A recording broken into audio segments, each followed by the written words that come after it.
লো, গোটা দুনিয়া খুঁজে খুঁজে আমি যে পাগল হয়ে গেলাম লো, তবুও আমি আর কোথাও একটু ঠিকানা পেলাম না লো।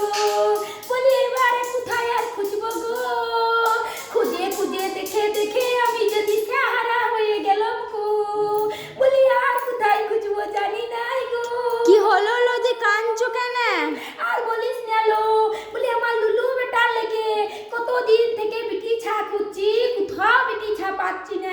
বলছি যে একে বলছি তাকে বলছি, কুটুম ঘরে বলছি একটা বিটি ছেলে দেখে দাও গো। সবাই বলছে আমাদেরকে একটা দেখে দাও, আমরা কি দেখে দিলে একটা পালবো, আমাদেরই বউ করবো। আমি কোথায় পাবো গো? কত ঠাকুরের মাথা ঘুরছি, কত মন্দির যাচ্ছি, কোথাও পাচ্ছি না।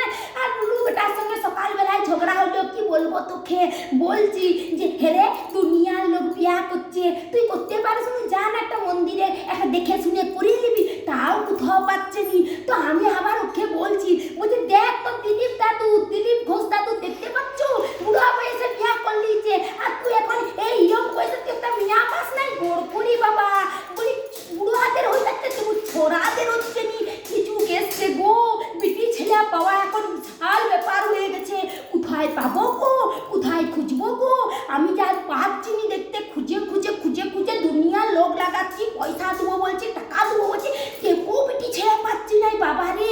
আগেকার যুগে বিটি ছেলেদের অ্যাভেলেবেল ছিল, কত বিটি ছেলে আসত, বিটি ছেলের বাপরা বিয়া ঘর করার লিগে মানে শ্বশুর ঘরের লোকেরই হাত পায়ে ধরতো যে আমাদের বিটি ছেলেটাকে উদ্ধার করো। আর এখন বাবারে বেটার বাম্মারাও খুঁজছে, টাকা দিয়ে করবো বলছে, দেবো পাওয়া যাচ্ছে না গো, কি করবো গো।